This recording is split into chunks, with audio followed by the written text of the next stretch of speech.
Bismillahirrahmanirrahim. Assalamualaikum warahmatullahi wabarakatuh.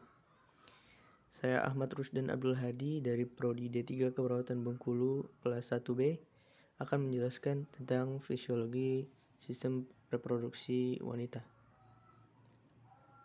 Sasaran belajar yang pertama itu memahami fungsi organ reproduksi wanita. Yang kedua, memahami perubahan fisiologi organ reproduksi wanita pada menarche. Anatomi reproduksi wanita bisa dilihat pada gambar berikut. Yang pertama ada ovarium.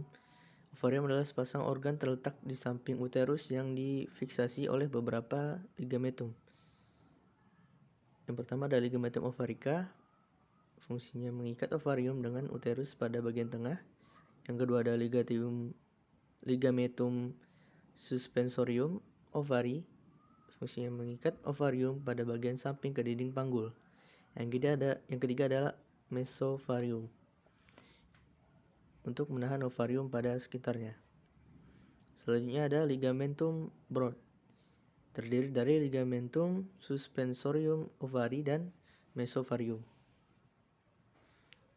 Berikut adalah gambar dari ovarium.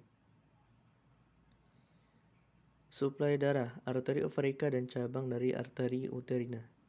Kedua, ovarium dilapisi oleh jaringan fibrosa disebut tunika albugenia. Yang membungkus lapisan epitel ovarium disebut epitel germinativum. Selanjutnya ada lapisan epitel germinativum terdapat di korteks ovarium yang isinya folikel. Setiap folikel berisi telur yang belum matang disebut oosit. Sel yang mengelilingi oosit disebut yang pertama sel folikel, yaitu satu lapis sel yang tebal. Yang kedua ada sel granulosa saat terjadi pertumbuhan folikel di mana lapisan menjadi tebal. Selanjutnya ada folikel primordial, yaitu satu lapis sel folikel gepeng mengelilingi oosit.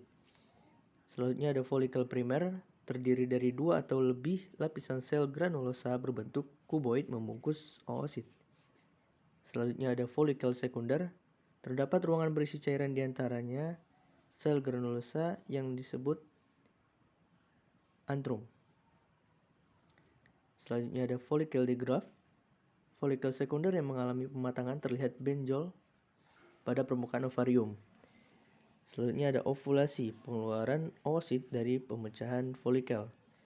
Selanjutnya corpus luteum, yaitu perubahan folikel yang pecah atau setelah ovulasi. Berikut adalah gambar dari ovarium. Lanjut ke tuba uterina atau tuba falopii dan saluran telur.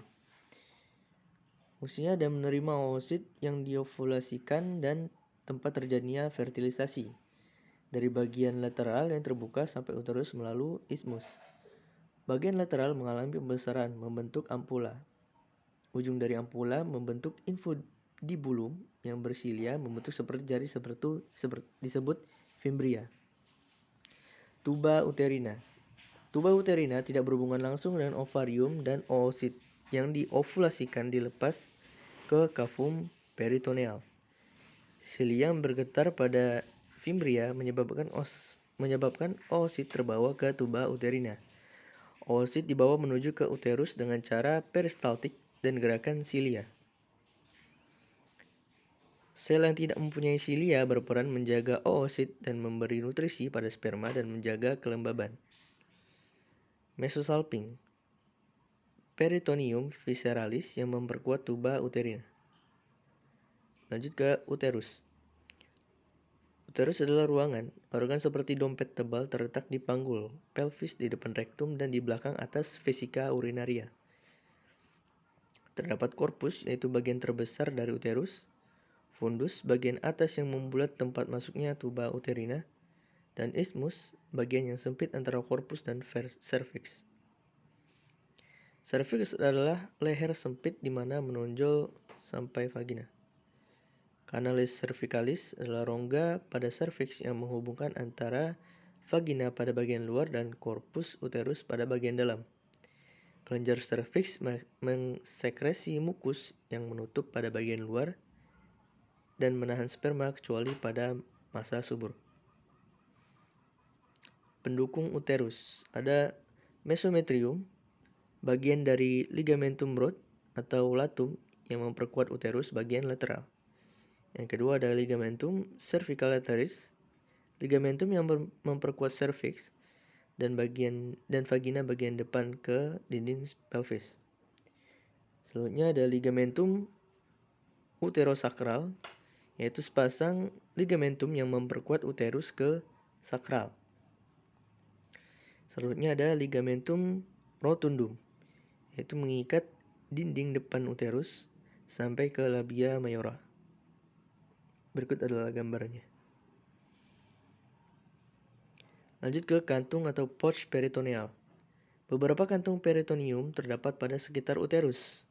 Yang pertama ada kantung vesicouterina, terletak antara vesika urinaria dengan uterus. Selanjutnya ada kantung rectouterina, terletak antara rektum dengan uterus. Selanjutnya ke dinding uterus, terdiri dari 3 lapis. Yang pertama ada perimetrium, lapisan serosa terluar, kelanjutan dari peritoneum visceralis. Yang kedua, lapisan kedua yaitu myometrium, lapisan tengah berupa otot polos yang saling menyilang. Dan lapisan ketiga ada endometrium, lapisan mukosa merupakan dinding cavum uterus. Berikut adalah gambar dari dinding uterus. Lanjut ke endometrium. Terdapat beberapa kelenjar uterina yang dapat berubah panjang dan ketebalannya. Stratum fungsional. Yang pertama terjadi perubahan secara siklus yang berespon terhadap hormon ovarium. Stratum ini akan dikeluarkan saat menstruasi. Stratum basalis berperan mengganti stratum fungsional setelah akhir menstruasi. Stratum basalis tidak berespon terhadap hormon ovarium. Selanjutnya suplai darah uterus. Yang pertama dari arteri uterina, yaitu cabang dari arteri iliaca interna, berjalan di samping uterus dan bercabang masuk ke dinding uterus. Yang kedua ada arteri arcuata, cabang dari arteri uterina pada myometrium, nantinya bercabang menjadi arteri radial. Selanjutnya ada arteri radial, turun masuk ke endometrium dan menjadi arteri spiralis menuju stratum fungsional. Dan yang kedua ada arteri linear menuju ke stratum basalis. Degenerasi dan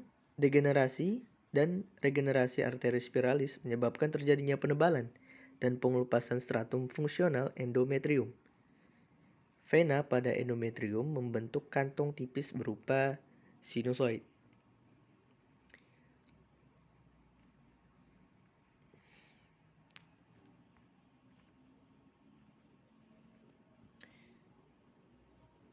Lanjut ke vagina. Berupa saluran seperti dompet tipis yang terletak di antara vesika urinaria dan rektum, merupakan kelanjutan dari serviks ke arah luar tubuh. Uretra menempel pada dinding depan vagina, berperan sebagai jalan lahir, jalan keluarnya haid, dan organ kopulasi. Dindingnya terdiri dari 3 lapis, yaitu tunica adventitia berupa jaringan fibroelastis, tunica muscularis dari otot polos, dan tunica mucosa dari epitel squamous berlapis. Mukosa di dekat muara vagina terdapat tirai yang tidak utuh disebut hymen. Fornix vagina, yaitu ujung atas dari vagina yang mengelilingi serviks. Berikut adalah gambar dari vagina.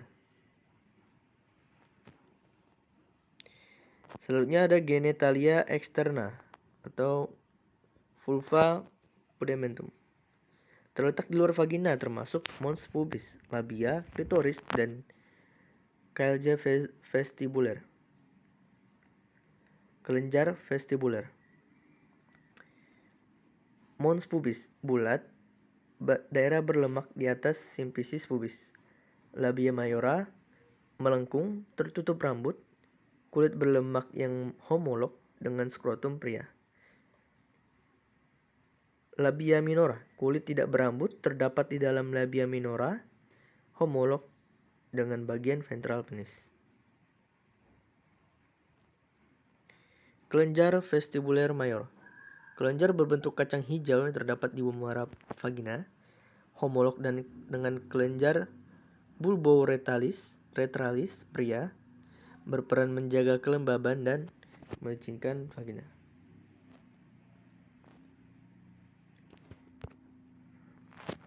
Selanjutnya ada klitoris, homolog dengan penis, jaringan erektil yang ditutupi preputium. Yang tampak terlihat adalah glans klitoris. Selanjutnya ada perineum, yaitu daerah berbentuk segi empat terletak antara arcus pubis dengan coccygeus. Perineum berbatasan dengan tuberositas ischial lateralis. Selanjutnya ada kelenjar mamae. Modifikasi kelenjar keringat terdiri dari 15-25 lobus. Tiap lobus mengandung kelenjar alveoli yang memproduksi ASI maupun alveolar glands, ductus lactiferus, sinus lactiferus sampai keluar. Aureola, bagian kulit berpigmentasi di sekeliling nipple. Ligamen suspensori melekatkan mamae ke fascia otot pectoralis mayor. Terima kasih. Sekian dari saya. Lebih kurangnya saya mohon maaf. Terima kasih atas waktunya. Wassalamualaikum warahmatullahi wabarakatuh.